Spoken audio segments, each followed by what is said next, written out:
Good evening, everyone, and thank you for joining us for our 55th Town Hall Tuesday. I'm Assembly Member Rebecca Seawright, representing the Upper East Side, Yorkville, and Roosevelt Island, and hosting tonight live from the state capitol in Albany, New York, where we have 6 days after tomorrow left for the 2022 legislative session. So we're working very late this evening, and after the town hall, I'll be going back to the chamber where we have bills on debate. We are mourning yet another senseless tragedy, the horrific shooting of 10 people at the Tops grocery store in Buffalo, New York. More is to be uncovered about the terror attack, but it is clear that the gunman was motivated by hate and white supremacist ideology. We must disarm those who harbor dangerous and hateful ideology and root out racially motivated violent extremism in our state and in our nation. I am sponsoring legislation to mandate training or counseling in hate crime prevention and legislation relating to rebuttable presumptions in hate crimes. This legislation is the missing piece to bring justice to those who want to establish the substantiation of a hate crime or a specified offense by establishing a pattern of previous prejudice by a defendant with evidence relevant to the offense and to the case. Just today, our district office in Manhattan was the victim of yet another hate crime when graffiti and words were scribbled on the back of the bus shelter. We want to thank the 19th Precinct for their investigation and the Corporation of the Metropolitan Transportation Authority Police. The perpetrator was identified on a videotape and is being looked for. We have a tremendous community partnership with the 19th Precinct and officers led by Inspector Melissa Eager, who are here tonight to share a crime prevention presentation. Police Officer Brian Larkin, who was called away on an investigation. Detective Anthony Nuccio, who is with us this evening, has been with the NYPD since 2008 and was assigned to the 19th Precinct in 2014 and currently serves as the precinct's crime prevention and digital communications officer. Detective Nuccio does an outstanding job, and many of you may have seen him walking the street fairs, keeping the neighborhood safe. We've done previous crime prevention forums with him. So I want to welcome Detective Anthony Nuccio and thank him for joining us this evening. Thank you, Assembly Member. I appreciate you having me with you again. We haven't done one of these in a while, so it's nice to be back in action with these seminars. It's important that a lot of the stuff I'll discuss may seem like I'm repeating things, but it's important to repeat these. May have forgotten what I said in the past, and we'll go from there. So I think I'm going to share my screen here, bring up a PowerPoint.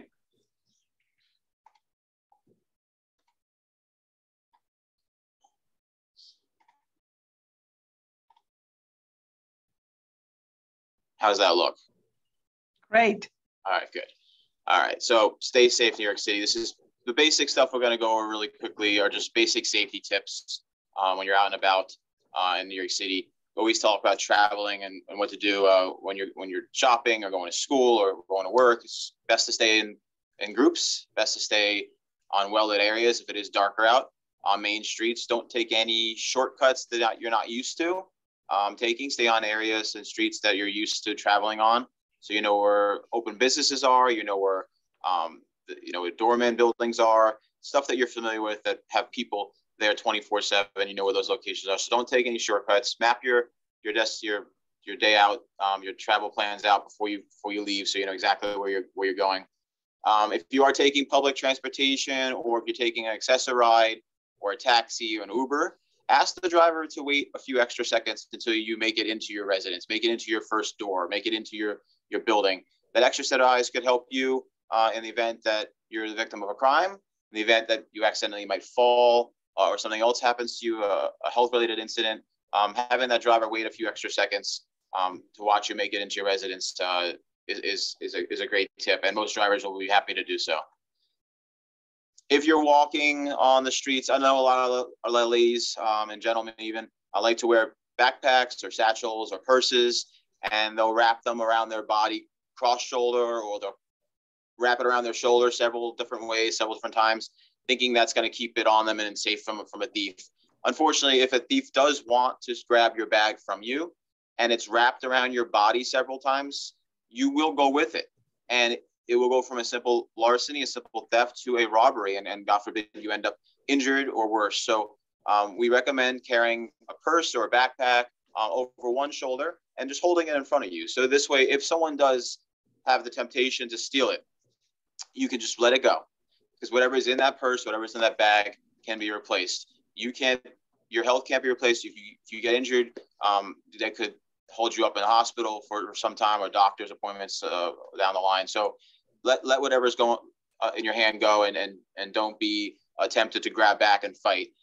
Again, whatever's in your purse can easily be replaced. Wallet. Carrying a wallet in your front pockets of your pants or your front breast pocket of a jacket is the best place. A lot of us, if you're wearing a jacket or looser fitting clothing, you may not necessarily feel someone slipping their hands into your back pocket. Criminals have been known to use scissors even to snip pockets and snip jacket pockets, and you might not even realize it's gone until you get home. So wearing your wallet in a front pocket where it's a lot easier for you to feel, or inside of a breast pocket of a jacket or vest or whatnot is the best place to keep any kind of valuables. And also, like to tell you to narrow down what you're keeping on your wallet, in your wallet and your purse, to just the bare minimum what you need for that day. You do not need to carry your Social Security card around with you. You do not need to carry your Medicare card around with you. You do not need to carry every single credit card you own around with you. Your Bloomingdale's, your Macy's card, your local your clothing store cards can all stay home.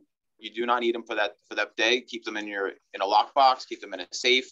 Keep them somewhere safe from criminals. And don't carry them with you on your day-to-day outings. Your Social Security card, you'll probably never ever need that in the course of a day. So keep that home. Keep that in a safe spot, and just keep what you need in your wallet. If you know you're going to go to a store and you're only going to need one credit card, bring that one credit card, and carry small amounts of cash with you for your day's errands. And do what you can to be seen, especially in the later hours. If you're walking around late at night, or even just in the evening, just after sunset. Brighter clothing. If you have a walker or a cane or any kind of item that you carry with you, you can make it bright by either applying reflective tape to it or reflective stitching to it. But just make sure you're visible. Staying on the sidewalk before it's time to cross the street. Don't take those few extra steps into the street before the crosswalk signal tells you to do so, and just be as visible as possible during the evening hours. Shopping, be very cognizant of possible pickpocketers. They work in groups, so one might distract you. They might drop a pen or something in front of you on the floor. You go to pick it up, someone comes from behind, bumps into you, and you've just been pickpocketed. You might not realize it till you get home, or you might not realize it till you get to the store and pull out your wallet and it's missing. So just be careful. People trying to distract you on the street, especially in crowded settings like supermarkets, where we've had a lot of issues with thefts all around the city, but more particularly here on the Upper East Side where we work and live. There have been pickpockets known to frequent shopping centers such as grocery stores here on the Upper East Side. So be extra careful in a grocery store. Don't leave your purse or your bag or anything like that inside of the grocery cart. Keep it on you, like I mentioned earlier, on one shoulder in front of you. Mm-hmm. Don't leave any kind of purses or bags inside of a walker. Again, keep it on you, because the minute you can't see your purse or bag, that's an opportunity for a criminal to take it. So you turn around and grab a can of beans off the shelf, and you come back to your cart and your purse is gone. It just takes mere seconds. So always be aware of your surroundings. When you are getting to your home, keep your keys in your hand and ready to go. So before you get out of the cab, before you get out of the XSRI, before you get out of the Uber, make sure your key's ready to go with the key for the first door that you need to open up. And you can put that in your door and open before you get to the door. So you're not fumbling around in your bag or looking down and distracted. Make sure it's ready to go in your hand. Something you should be carrying on you is some personal information, like your medical information. You should have some sort of ID with your name on it. That's a given. But you should also have any kind of allergies listed on a piece of paper or a card, or any medications that you may be on. In the event that you are unable to talk to medical professionals, EMS, or police officers, or fire department, we need to know as much about you as possible in order to get you medical care. So keep something on you that says who you are, where you live, and a phone number for emergency contact, and any list any medication, food allergies you may have, so that emergency responders know everything about you and can give that to the hospital. And if you ever feel like you're in a situation where you're nervous or suspicious about someone following you, or your gut instinct says something's wrong, 911 immediately. Duck into one of those stores that you already know is open. Duck into a doorman building. Find a uniformed member of the department, whether it's a traffic agent, whether it's a school crossing guard, whether it's a police officer, anybody that has a uniform on. All have radios. We can all transmit and talk to each other, but find someone or someplace you can duck into if you are feeling uneasy, and call 911. Subways and buses. This has been a really big topic in the news lately, and for us as well, safety when you're traveling using public transportation. Not sure if everyone realizes there's two types of globes at subway entrances. Most of them are green, which is great. That means there's 24-hour clerk present downstairs. But if you do see red globes at some stations, that means there's nobody down there in that station from the MTA. So before you're going into a subway station, which mostly all of them are now, look for the green globe entrances, because there's a subway clerk, an MTA clerk in those stations 24 hours a day. Have your Metro card ready to go to swipe or dip. And when you are sitting on a train, when you're getting onto a train or a bus, the best possible place to sit or stand is in the interior, away from the doors. We don't want you accidentally falling out, and we don't want anyone accidentally or purposely, I should say, grabbing your purse or backpack from you just before the doors close. And then the doors close and your bag is now in a thief's hand and they're long gone and you're at the next station already. So standing in the interior of the train, sitting on interior seats away from the doors is the best place. Keeping jewelry hidden when you're traveling is always a good idea. Nothing flashy. Keep it in the interior shirt. If you have a ring with a diamond or a stone, just turn it inside to be less attractive to a opportunist criminal, someone that sees something and may all of a sudden think they need it or think they want it and steal it from you. Staying awake is a huge one. And I know a lot of us traveling are tired either early in the morning or late at night, but you do try your best to stay awake. If you feel like that nod's coming on and you're drifting off, stand up. And that'll keep you awake, because when you fall asleep, there are people that take advantage of sleeping strap hangers. So just remain awake at all times.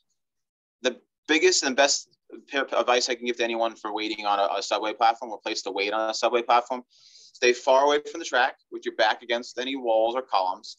And on every subway platform, you'll see a sign that says waiting area. And you may think, well, the entire platform's a waiting area. Yes, but the safest place is to wait in a designated waiting area. It's usually in the middle of the track. It's where the conductor comes out, opens his window, usually points, looks both ways.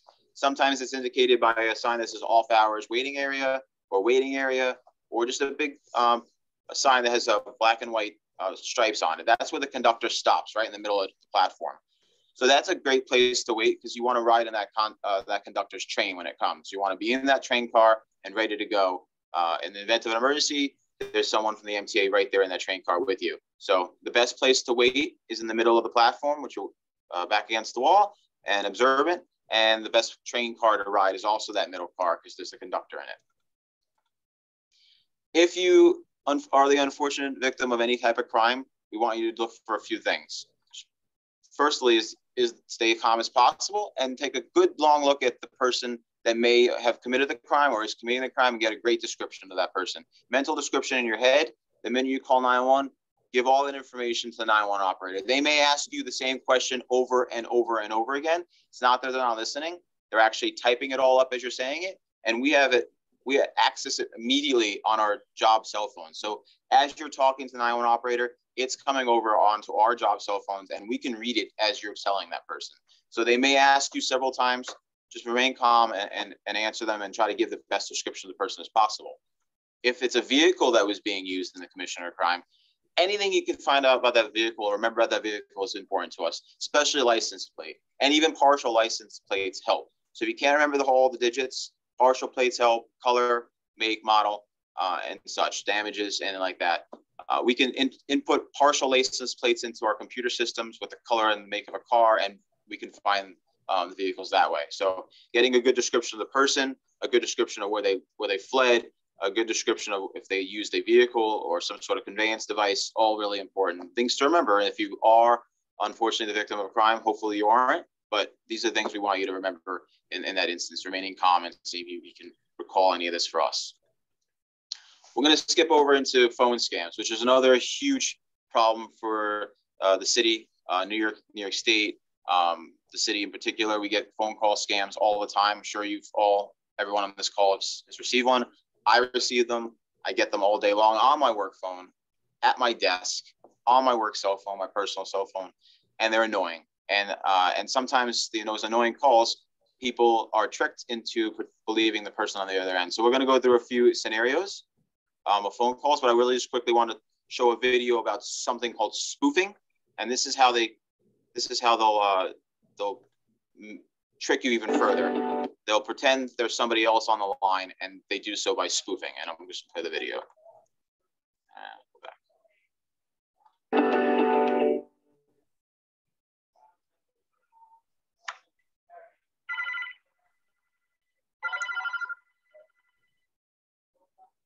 It's known as spoofing, when scammers mask phone numbers in your caller ID display so an incoming call looks like it's from a familiar number.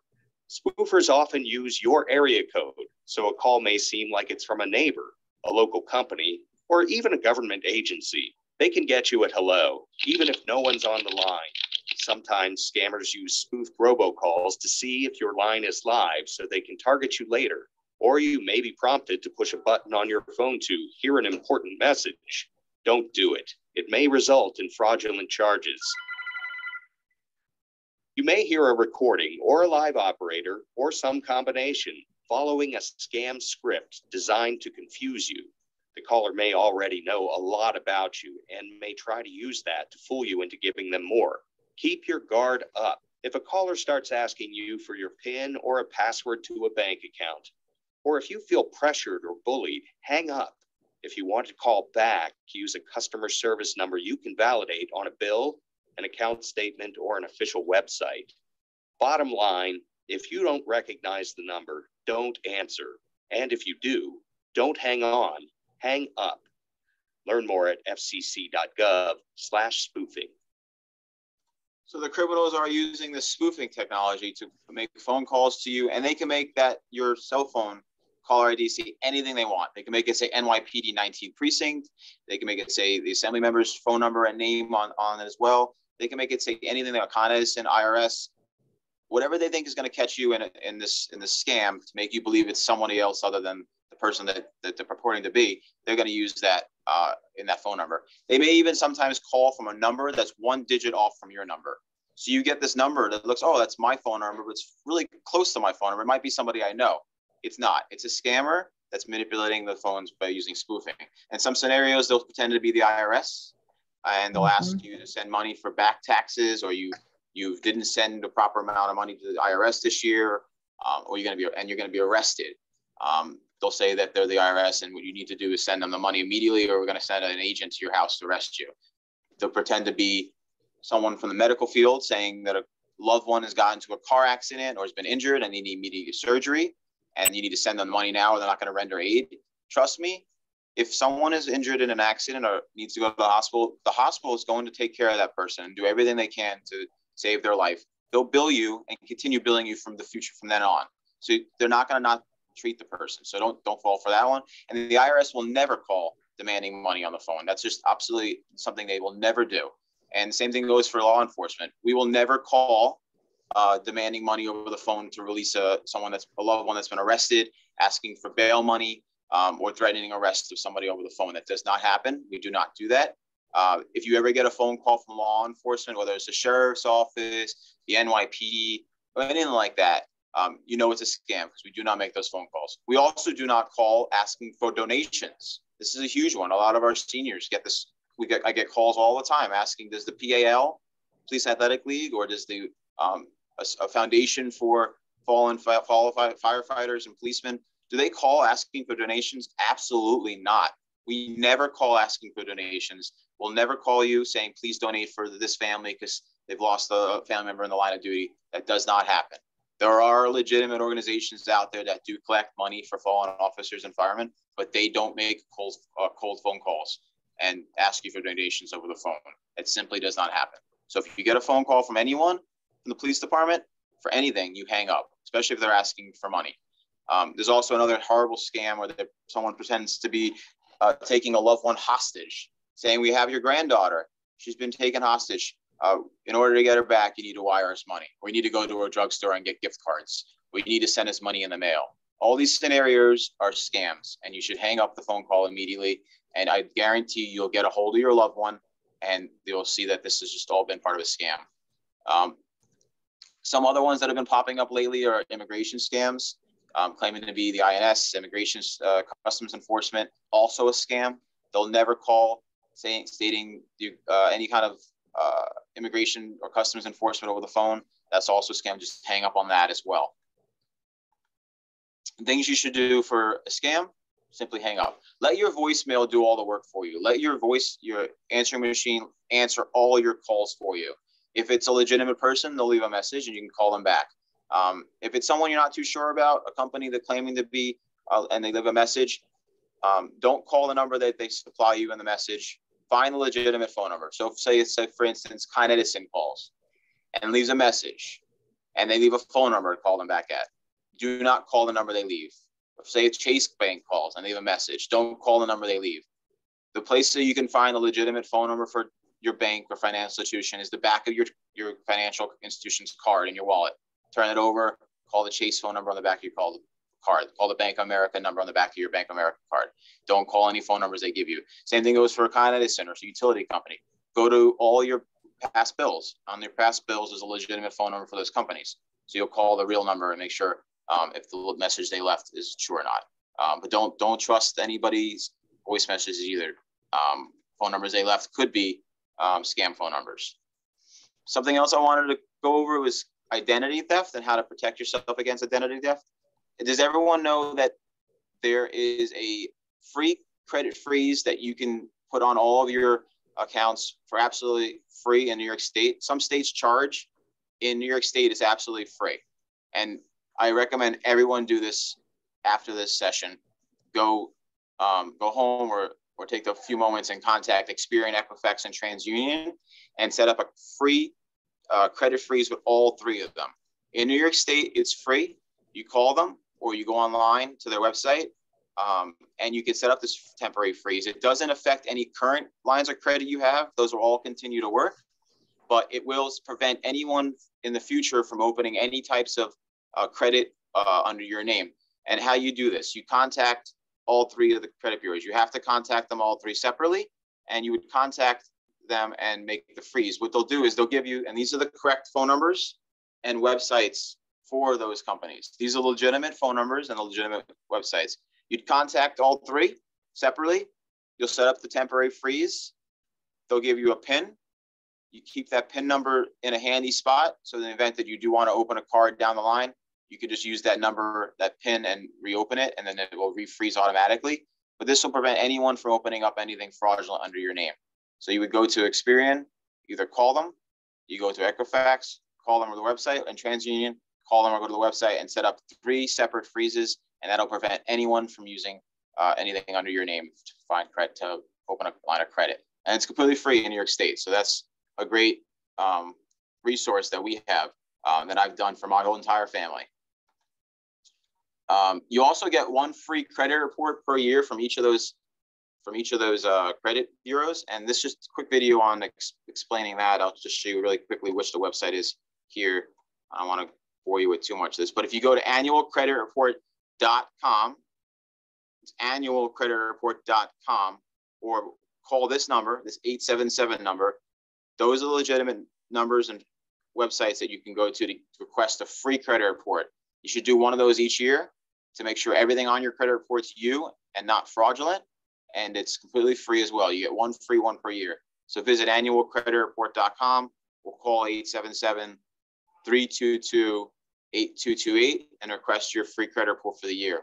If there is something fraudulent on there, you can submit a claim and have it removed. You can also file a police report if it's something criminal, but you should all do that this year as well. So in addition to the freezes, you should do a free credit report too. Just be careful also of any emails you may get that may have fraudulent links in them.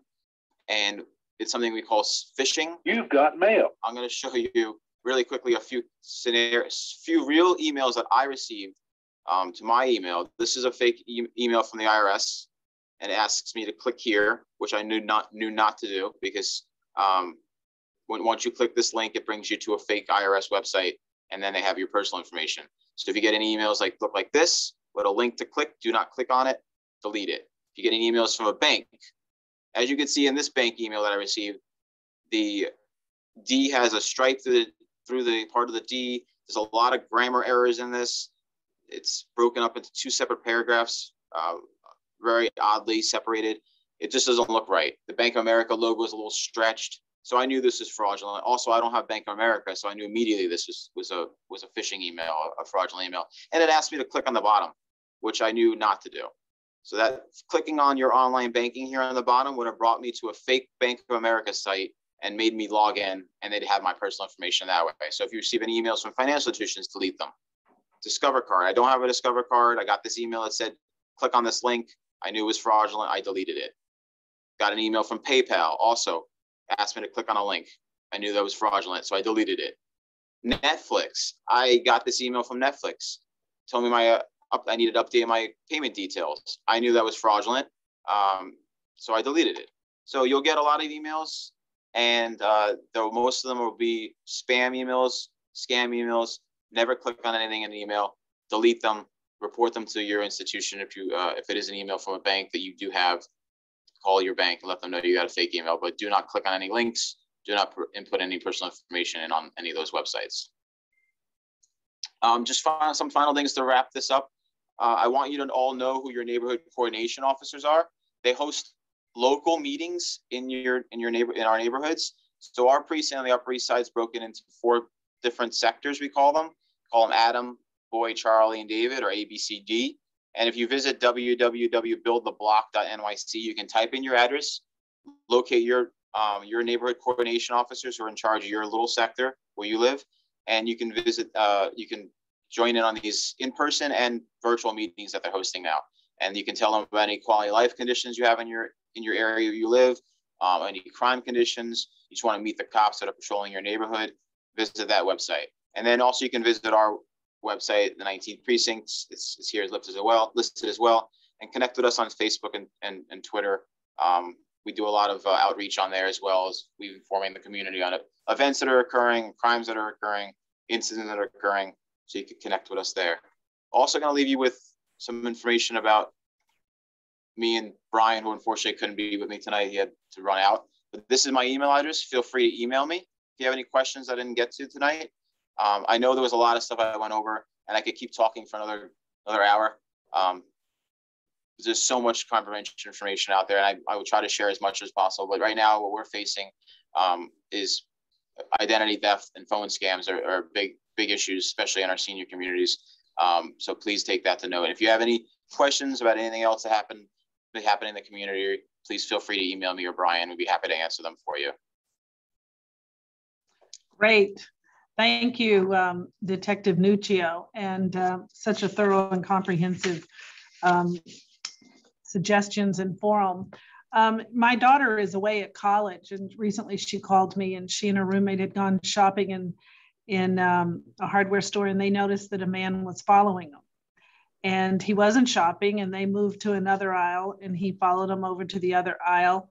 And then they went to check out, and they noticed he wasn't buying anything, but he hurried up to a nearby checkout and was waiting. And then they went out to the car.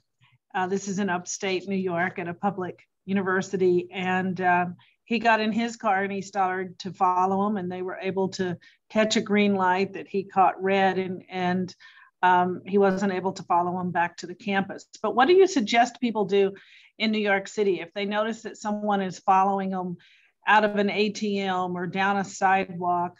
I've always been told that you should cut away to the street, but now we have a lot of bike lanes. So I don't know if that's good advice if you know you're being followed, and if it's especially if it's after dark, if you cut over to the side of the street and you're not in a bike lane, you're on the side of the street that's not, that you will be noticed if you're hollering for help from traffic or people that may have their windows down or see. What's your best advice if you notice that you're being followed in the daytime versus being followed at night down a street or a sidewalk in Manhattan? Right, great question. And you got part of it. All right, you want to make sure you're seen. You want to make sure as many people have eyes on you as possible. Well, that's one, maybe scare away the person that might be following you. And if it's not so, if it's someone that's just happens to be walking in the same direction, no harm, no foul, you go about your business, but being seen. So that's why I was mentioning earlier, when you're walking, make sure you're not taking shortcuts. You know the 24-hour businesses, you know the buildings with doormen, you know locations you can duck into real quick and pull out your cell phone and call 911. And definitely if it's during the nighttime hours and things are closed, there is more traffic in the middle of the street. If you can, grab a taxi cab's attention or anyone's attention that's driving by, screaming, doing whatever you can to be seen and heard. One will hopefully scare the person away. Two will grab someone's attention to come to your help. And then you can also, during the daytime, traffic agents, which are everywhere, school crossing guards, which are on every corner, doormen, practically every building on the Upper East Side. Look for those people and know your paths you're taking, so you know where you can go at any certain time to get an extra pair of eyes or to duck in and just basically call 911. Calling 911, we've also had an issue with people not realizing when they should call 911 and when they shouldn't call 911. 911 is for emergencies. And if you're feeling unsafe, that's an emergency. You can call 911. If you're witnessing a crime, if you are the victim of a crime, those are also times to please call 911. I don't know how many times we've received emails where people say, oh, I saw this happening. They take a picture of it and they email it days later. And they said, oh, I didn't know to call 911. Like, definitely call 911. Crime in progress. You're feeling uneasy. You see something suspicious, 911 immediately. Okay, great. That's wonderful advice. And, I think it's just so true that when you're going out, if you have a purse, make sure it's strapped crosswise across your body. And there's no need to carry so much in your wallet, your credit cards. I even recommend to people just take the amount of cash that you're expecting to spend. There's no need to have your checkbook or your other credit cards. And with the vaccination card, I encourage people to get it on their phone electrically with New York State, so that if their wallet is taken and their vaccination card is in it. I like to always wear clothes with pockets so that I can keep something in one pocket and something in the other. I usually never keep my cell phone in my purse, so that if my purse is taken, my cell phone is not in it, it's in my pocket. I spread things out among the pockets. And then also be on high alert around the holidays. We're in the change of season with summer coming up, and people are changing their wardrobe. And so just around Halloween and the holidays, I know when I was a prosecutor in the DA's office as an assistant district attorney, on 34th Street in front of Macy's at the time was the #1 place for pickpocketing. And Detective, you've mentioned that our local supermarkets and grocery stores are places where people distract you. And they'll drop something on the ground or casually bump you to distract you. And before you know it, you really don't even know it till you've gotten home that you have been pickpocketed. They're so professional at it. And I know my own mother, a senior citizen, has experienced the IRS scam call that is so prevalent. And I talk to senior citizens every single day, and I tell them, simply hang up your phone. Or like you're saying, let the answering machine take the message, because many times these are scams and they're so professional at making it look real. The other day, I received a text message on my cell phone that said, your Verizon cell phone bill was not paid. We're going to cut off all your phones. And when I read it, I thought, wow, I paid my bill, but they're saying they didn't receive it. And for a few minutes, it looked so real. I thought it was real. And then I studied it more and realized that Verizon would never be writing me a text message like that. And on email, very often, if you look at the cell phone that it's coming from, the message on text, or you look at the email that it's being sent from, you know that it's not an actual AT&T or Verizon email address. So they really are such professionals. And if you have any doubt whatsoever, just don't answer it until you do more investigation around who is trying to reach you and contact you. I have a few questions that have come in from our constituents, Detective. So we'll lead off with, is the 19th Precinct coordinating with the city and 311 to incorporate the map of the East Side Esplanade into the reporting system? First responders are unable to identify a person's location during an emergency. And of course, with the warm weather, we all love the East Side Esplanade. It's really like the backyard or front yard here on the Upper East Side. So is that being coordinated with 311 and the city to be incorporated in a map so that officers know exactly where the person is calling from that has an emergency on the Esplanade? Well, I have to look at, I knew this was a problem years ago with the Esplanade and the exact pinpointing location, but every officer here in the 19th Precinct knows of the Esplanade, knows where it is. So in the, and I'll double check with, and maybe follow up with you at a later time to see exactly what the issue is. If it's not, the address is not coming up or they can't pinpoint them on the Esplanade. But if you just tell the 911 operator, I'm on the East River Esplanade and I'm near such and such street, officers know where all the pedestrian bridges are. We even have been known to drive up on the FDR, get out of our cars and hop that little wall to get to the Esplanade. So there's no way we're not going to get there, especially if you mention to the 911 operator that you're on the Esplanade. So we'll start with that. I'll follow up with your office regarding the more specific part of that complaint to see if there's anything else that tech can do to help with that. But that's what everyone should know. If they're on the Esplanade and they see something suspicious, or they're the victim of some sort of crime, or they need emergency services of any sort, just saying you're on the Esplanade and the closest cross street will be enough to get us there or get FDNY there. Okay. Good to know. There's been a rise in petty crime. Is our neighborhood specifically being targeted around Yorkville, the Upper East Side? So what's driving a lot of our petty crime right now is shoplifting. So if you see numbers on CompStat or our website suggesting higher than normal numbers, we do have a larger amount of shoplifting recidivists responsible for a lot of the crime currently. But it is a citywide issue that we're all dealing with. You may have seen. Last year we were down in crime. This year we're fighting a little higher numbers. So it is a concern, and our inspector has redeployed officers in different ways that we've never done before. So we have a strictly 86th Street post now. If you've been on 86th Street, you'll see constant officers on 86th Street near Lexington Avenue. They're almost the entire length of the day from 7 a.m. till late in the evening. And we do have officers just dedicated to Madison Avenue now, where a lot of our shoplifting is occurring. So she's redeployed officers in different ways in the precinct, which seems to be helping tremendously. So we're no different than the rest of the precinct, the city, and Upper East Side is still one of the safest neighborhoods you can be on. A lot of it's opportunist crimes. It's not anyone being victimized because they're being targeted. Okay, well, that's good to know.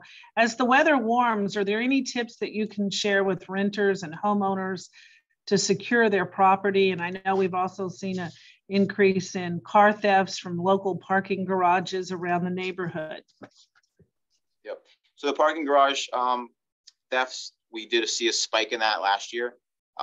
Thankfully, that seems to have teetered down. Right now, what we're seeing is a lot of catalytic converters, which is something that's underneath the car that's being stolen, as well as motorbikes. So motorcycles and mopeds that are parked on the street overnight are being stolen day and night.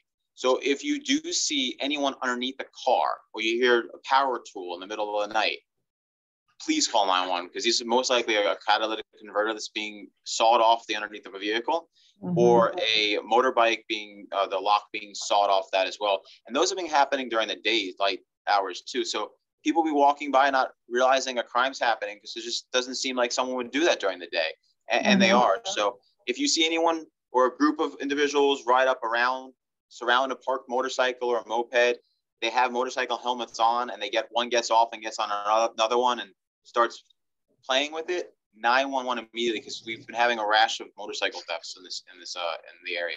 We've made a few arrests in the last couple of weeks of people riding on stolen motorcycles, so they are out there. So if you hear any of those kind of noises I explained, or you see anything like that, please call 911 immediately. And please lock your cars, lock the doors. If you're parking in a garage, make sure the attendants are not leaving the keys in the car. Right. And what about package thefts in the neighborhood? We've seen an increase in Amazon and same day shipping. And what do you suggest in terms of package thefts? Yeah, it's a big problem as well, citywide, and particularly here on the Upper East Side. I have certain packages delivered to workplaces now. That's what a lot of people have been telling me to do. If you have the opportunity to have a package that's of value delivered to your workplace, do that. If you have a neighbor that's home, you know his package is on the way, if they can take the package for you and put it in their apartment if you trust them, or at least bring it out of the vestibule and put it near your door. There are a lot of locations that you can have your package delivered to now. So 7-Elevens and other locations, UPS locations, FedEx locations, have the packages delivered directly to those stores and picking them up at a later date. 7-Elevens are open 24 hours and they have Amazon lock boxes in some of them. You can have it delivered there. But certainly tracking your package every step of the way. If you know your package is on its way, make sure you're there or someone's there. Either it's a building management or a super or a neighbor that can grab it for you. And if you can't have it delivered to a workplace, try doing that if your employer allows it, or having a neighbor pick it up for you. We are constantly on patrol looking for that. We see this all the time. We will suspects going from door to door to door with garbage bags in broad daylight, and we make arrests on that a lot. It's something ranges from cat food to prescription drugs, from makeup to food, which is vital for our seniors and some people that are homebound. So it may sound like a petty crime in some circumstances, but it is the lifeline to a lot of our seniors in the community, with medication and food coming door to door. So if you see anyone trespassing in a vestibule, in yours or someone else's, 911 immediately. You should always make sure you're locking your door once you enter it. If it's propped open with a piece of wood, or the door foot is down on the door, make sure you're closing it behind you so no one else can enter. Anyone suspicious in your lobby, 911 immediately, please. Okay, great. That's terrific.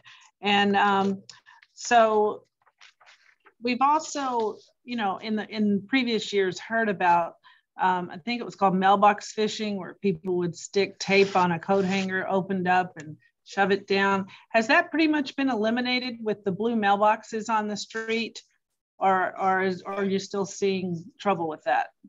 So that crime really did peak a few years ago, and there was a lot of thefts coming from my mailboxes. The United States Postal Service has modified all the mailboxes now. So if you notice that the old-fashioned pull system is no longer there, and it's just a slot now with some resistance, that has helped a lot. So we're not seeing as much mail theft as previously, but criminals get resourceful. They adapt.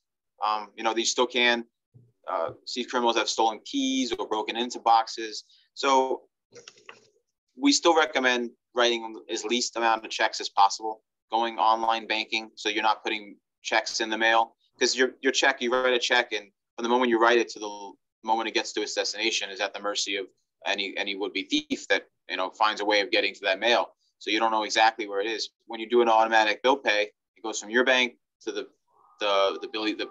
place that needs to go immediately, and there's no in between. So I've been successful in getting a lot of people to steer away from checks.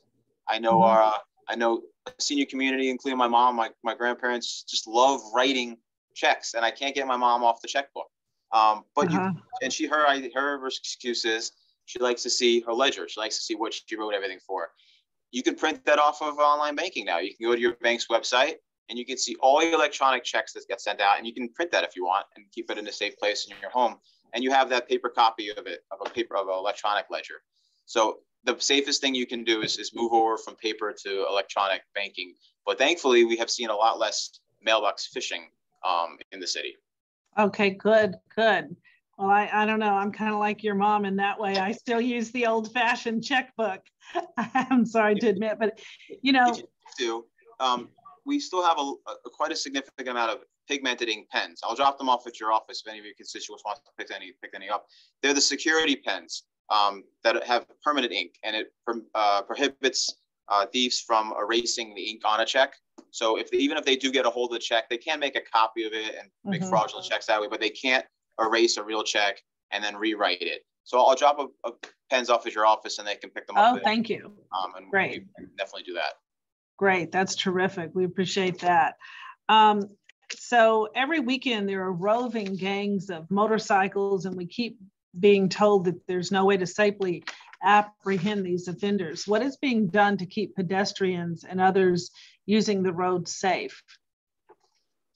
I'm not going to lie to you, it's a headache, and we are fighting a problem, a challenge with this.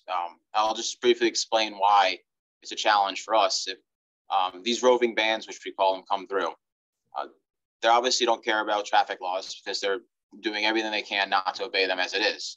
So if we try to stop a large group and they're driving north and we're following them going north, and now they double back and start going south on a northbound street against traffic, taking to the sidewalks, it presents even a larger safety issue. We are picking them off little by little. Some larger seizures than others. You may see on social media and in Manhattan North Commands are seizing a lot of these.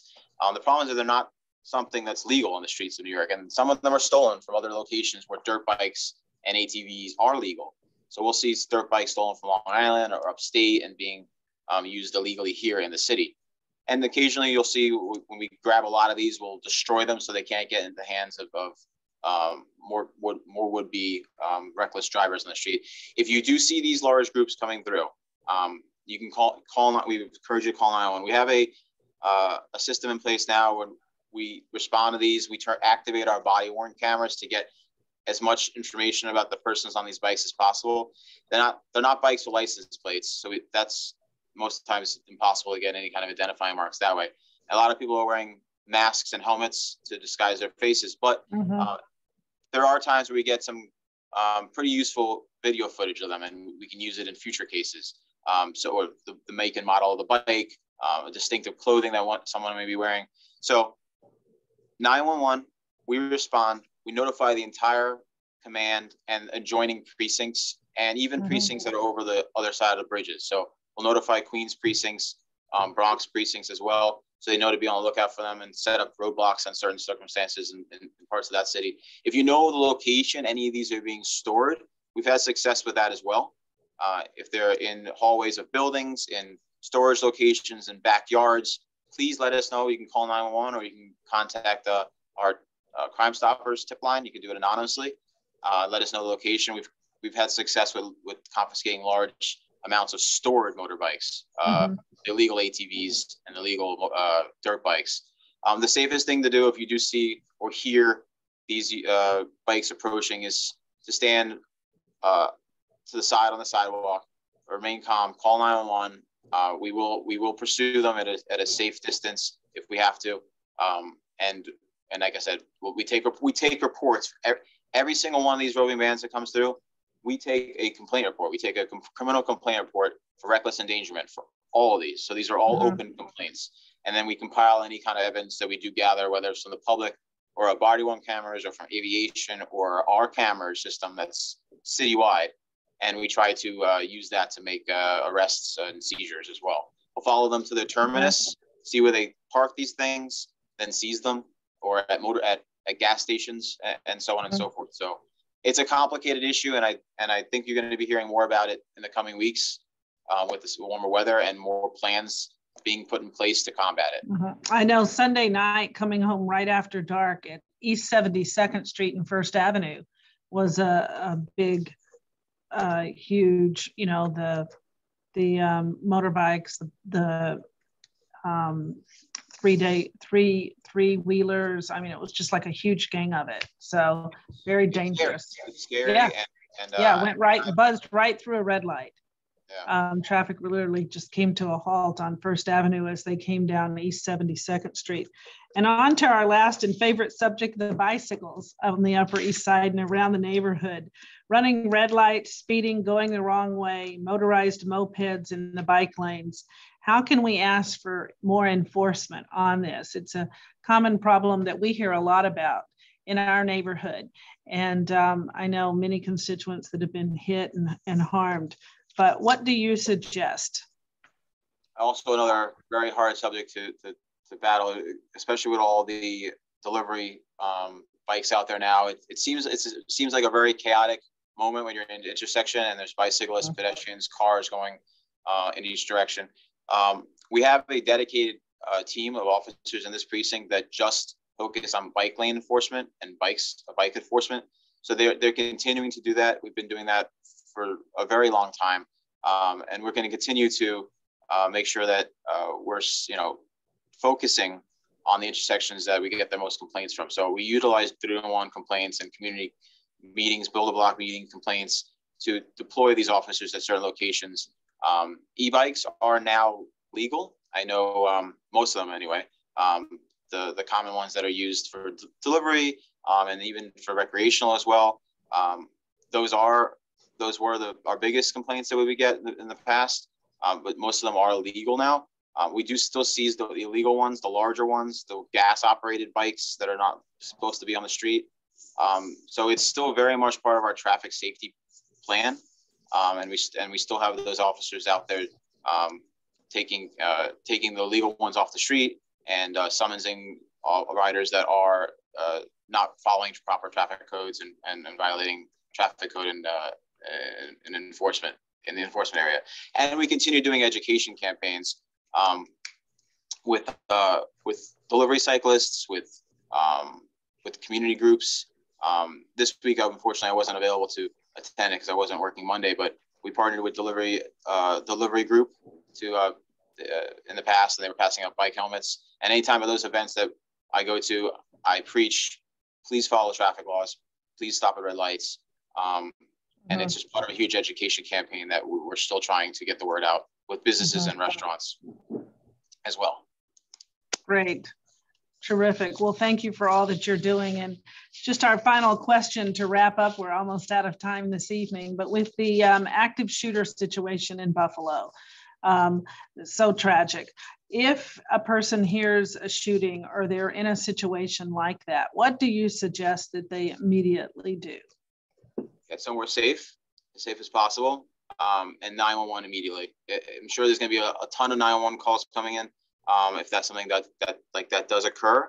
But getting on the phone with 911 and making a record of where you are, the location you're in, if you're hiding, make sure that the 911 operator knows. Just getting somewhere place as safe as possible. And there's so many officers in New York City that the response will be immediate. And we have highly trained officers in part of our SRG, our emergency services unit, that are just bomb squad. They're all trained for these type of things, and some of the best training in the NYPD. So just get to a safe place and call 911. Do whatever you can to barricade yourself or protect yourself in any manner during that time. Great. Well, thank you so much, Detective Nuccio, for joining us this evening and sharing these wonderful tips with us to keep us safe in the neighborhood. And we're so fortunate to have the 19th Precinct out there, keeping us safe, protecting us. And so again, we want to thank you for sharing all these wonderful tips with us this evening. And to our viewers, we want to thank you for tuning in to Town Hall Tuesday. Today is International Day Against Homophobia, Biphobia, and Transphobia. As we remember the lives lost this week, we must remember to celebrate our diversity and to call out any and all forms of intolerance and hate.